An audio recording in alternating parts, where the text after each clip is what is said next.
Alrighty then, folks. Hello then. Welcome back to Tomorrow SD Gundam's G Generations Crossrays. So this is actually a separate day of recording.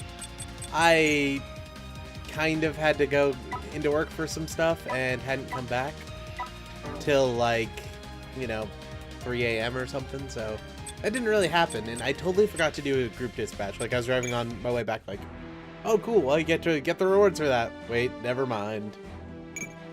Excuse me.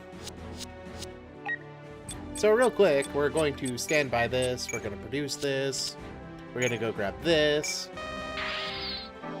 because we can afford it now.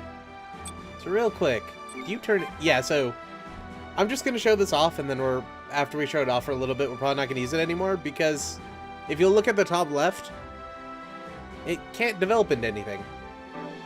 Like, say, if you go to the Tornado Gundam, you go here, you could get it like the Zero, or the Proto Zero, or Phoenix Zero, yeah. And a couple of other things that I know what they are, but I won't spoil what they are. Go watch the tutorial, or the, demo? Yeah, that's the word for it. That talked about where to get it. Or, talked about what they turned into. This was supposed to turn into the AUG version, but that might be a future update? I don't quite know. Like, we had only heard what we had heard. This is from a game on the WonderSwan Color made by Bandai called Mono Eye Gundams. Cool. That's better than just blocks all beams all together. Awesome. Yeah, it's from a game on the WonderSwan Color called Mono Eye Gundam. About something that vaguely follows the actual story of Zeta and then changes a lot of things. It's kind of strange. Also, apparently for buying that, we got a bunch of stuff, which we won't be using, but would be really good if we were using. But the reason why we're not using it is we're still not using the custom characters, which after I'm done with this video, I'm going to record the basics of making one of those, and then I'll be taking requests. But if you already put one in, you already put one in. Oh, nice. We're already doing the brewer stuff. That's cool. But this is about where I figured we are.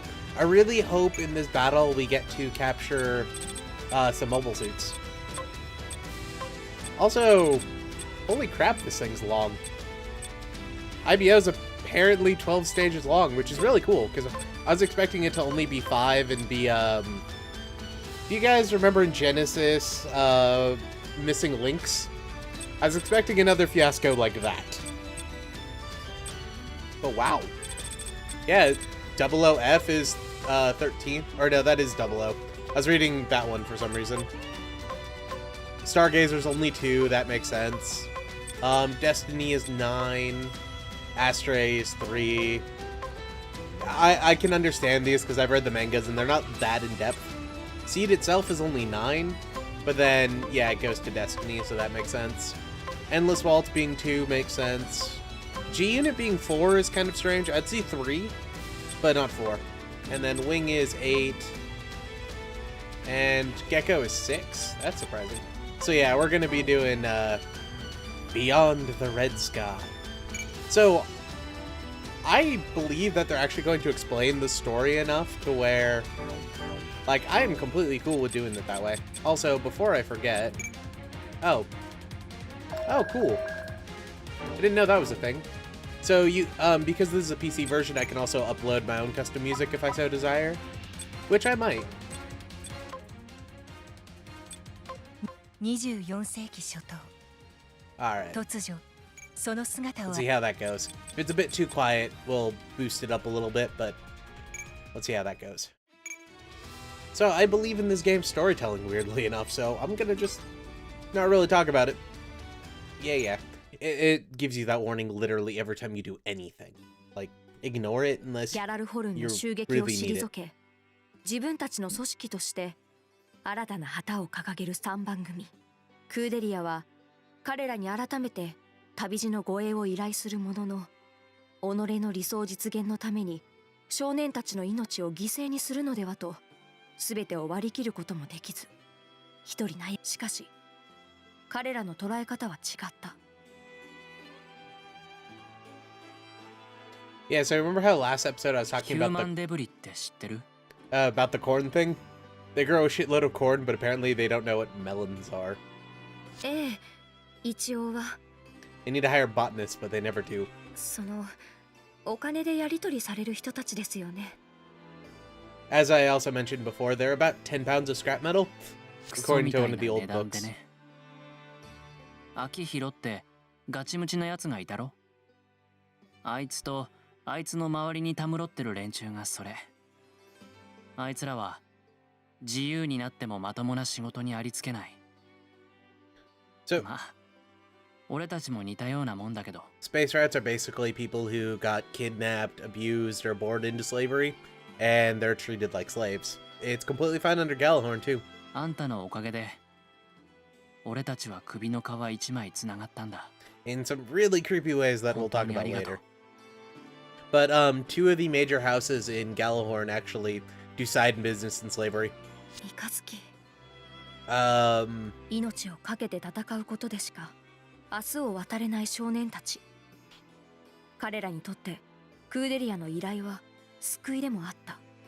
たとえ彼女の依頼がなかったとしても、きっと彼らはどこか違う戦場を命の糧としていただろう。Yeah, best we understand is if they have kids and they're slave rats, their kids won't be, or but we don't know if that's true or not. Usually they get murdered, so it doesn't really help. Like they just become orphans and the cycle repeats itself. 心配しなくても、オルガは一度やるって言った仕事は絶対にやり遂げるよ。だから俺もあんたを絶対に地球まで連れて行く。私も私の戦いを頑張ります。互いに影響し合い、自分にできることを模索して赤い空の向こうへ旅立つ覚悟を固める鉄火団とクーデリア。そこに因縁めいた開口が連なる。おい貴様、その背中のは何だ？ん？荒屋敷システム。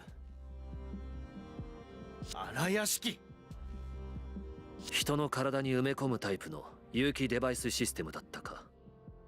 未だに使われていると聞いたことはあったが。体に異物を埋め込むなんて。こちらの不注意だった。謝罪しよう。こんなものしかないが、お詫びの印に受け取ってもらえないだろうか。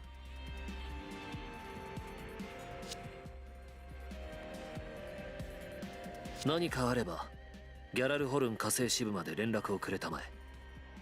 私の名はマクギリス・ファリドだ。君、何かトレーニングを？まあ、いろいろ。そうか。いい戦士になるな。One of the things about 地球 Galahorn からの is 使者ギャラルホルンの監査官と火星の地に花弁を覗かせたばかりの鉄火団。you're unable to join the organization if you have any sort of genetic modification or body modification, including having your legs cut off in the line of battle and then getting robot ones. You get thrown out of the organization. その出会いが先にも続く数奇な運命の始まりであることをこの時は誰も知る由もなかった。But it is what it is. So if you have anything like AV or anything like that, generally you're not even allowed on the Earth sphere, though many of the colonies will let you inside.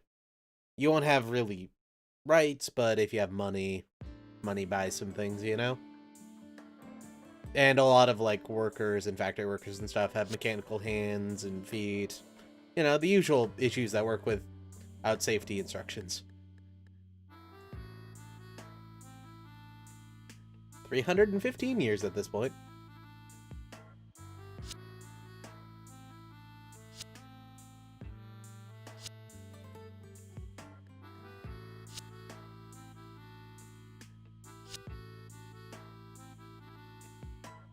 Do you guys think Hitler's stash isn't going to give us away to the enemy?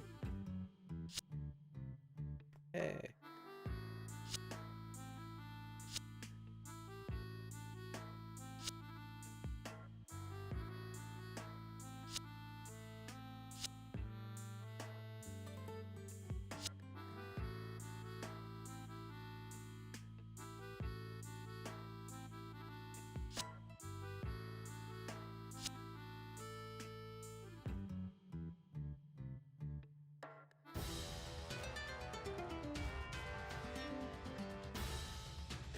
So in 赤い空の向こ so when that bar pulled across the screen, I literally thought the texture hadn't loaded. I was like, "Oh crap! I'm gonna have to redo the web page, aren't I?"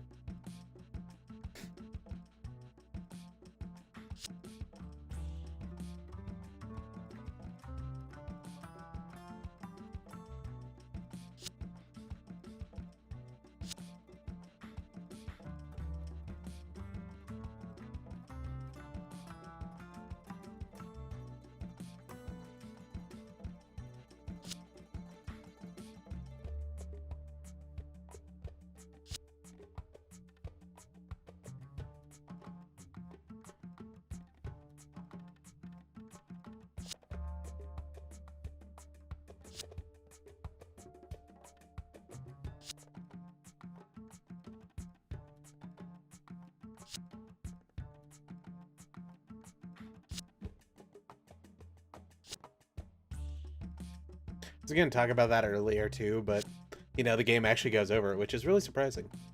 I am a big fan of them not being limited to 5 stages so they can actually tell the story. I like this, like, a lot. And since a lot of Western fans don't really read the manga and stuff, like, I'm really happy that the stories actually get out there.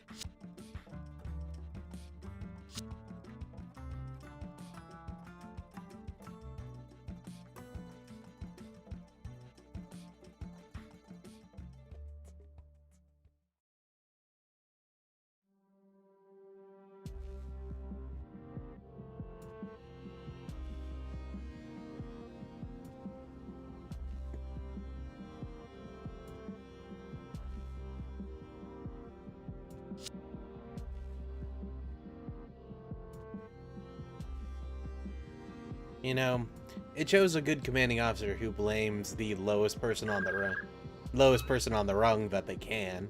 You know, that just means they're a great commanding officer.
I also really enjoyed the fact that, you know, this is a real mercenary company that, you know, owns local businesses like farms and metalworks and everything. So theoretically, when they're back at base, the costs are super low. That's something a lot of mercenary companies did, or at least everywhere outside of the Holy Roman Empire. Because the German mercenary companies, I think they're called Landerstrie, were like soldiers hired by the local governments and sold out as mercenaries to other people. It's this really weird system, but it's a lot of what we base our current military mercenaries off of. Though there's companies like Blackwater, which are just, you know, state militaries. Except for, you know, I could probably get sued by Blackwater for saying that, but if they want to, I mean, they can, but freedom of speech doesn't exist in the country I'm in, but they'll probably sue me from the US. So it'll be fine.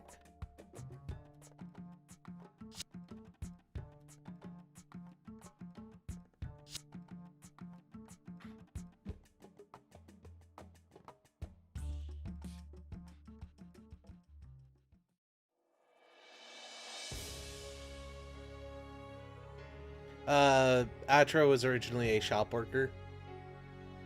From one of the local ones in town that supplied mainly like bread and food supplies to CGS. She kind of fell in love with Mika after watching him get beat up for stopping somebody else from beating her up, I believe. They might cover that in the story though. There's some really disturbing stuff about that, but I don't know how canon it is, so I won't really mention it.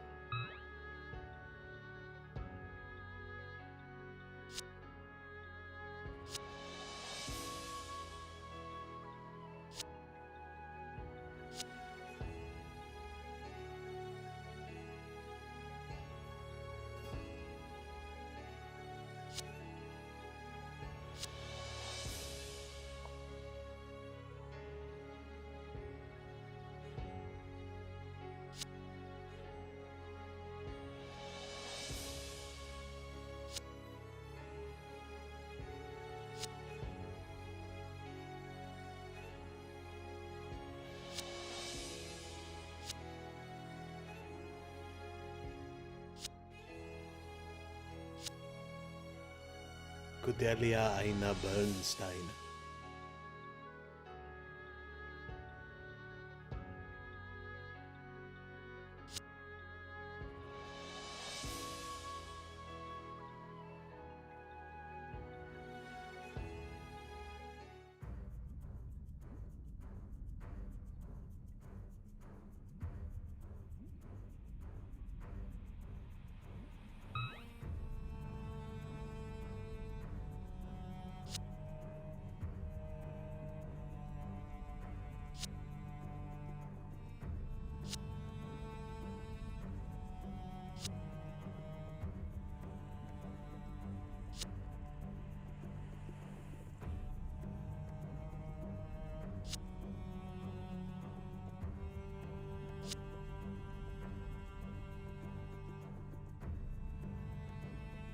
Mwaha. Ha ha ha.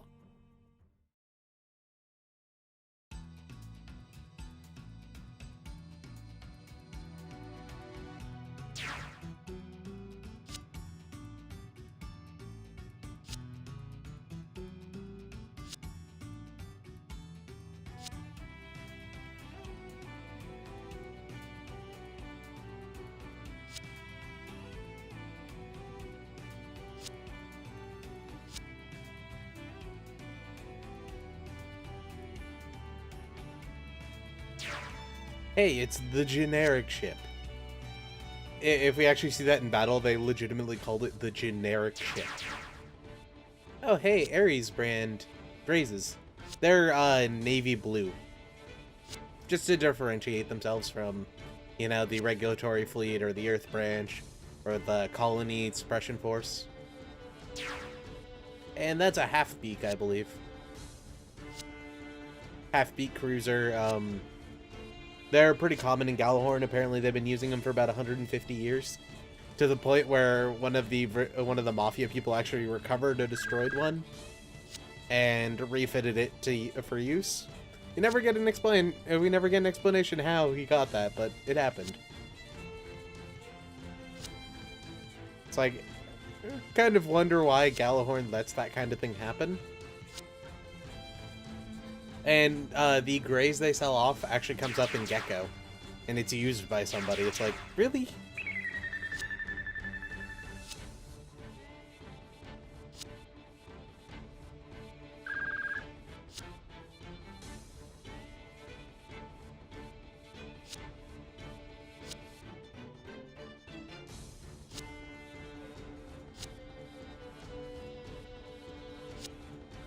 Airlocks that way?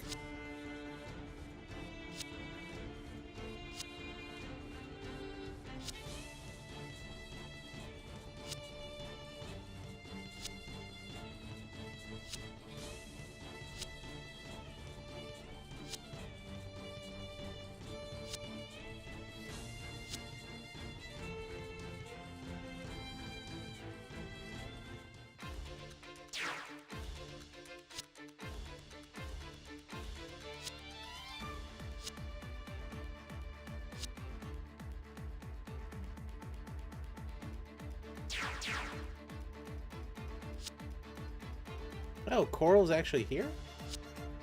And yeah.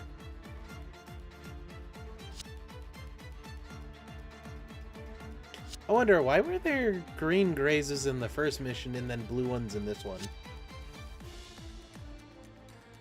Though I think the real reason for that is just the writers hadn't come up with the idea yet, or the animators screwed up. One of the two. Usually, I think it's the first one, though.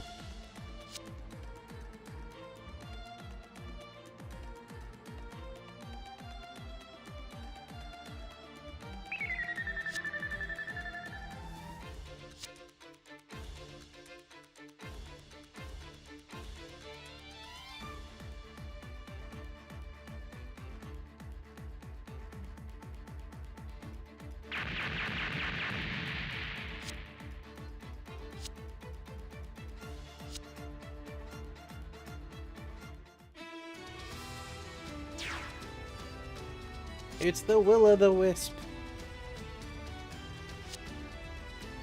So, ships in this world also have AV attachments to it. And they quite literally, like, plug their entire body into the cockpit. I think it's the Isarabi? Or was that the second one? I forget what they renamed it to, but yeah. Hey, Dante! The one who pilots the best suit in the game. You know, the Landman roadie. Landman roadie, best roadie.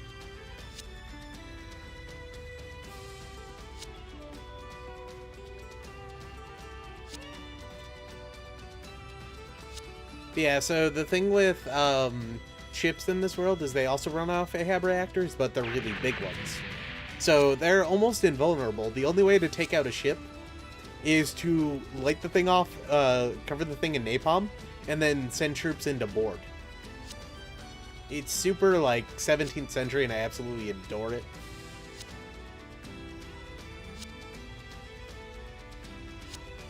Like, pirates in Gundam just aren't pirates. They just like blowing shit up, so they're brigands. But in this universe, they are actually pirates, because you have to be. You board them and steal their shit. And that is the Gray's custom. It has modifications to the head, the shoulders, and the chest, where, you know, Crank took the mace to the chest, and the head socket broke off, and I think one of the shoulders did.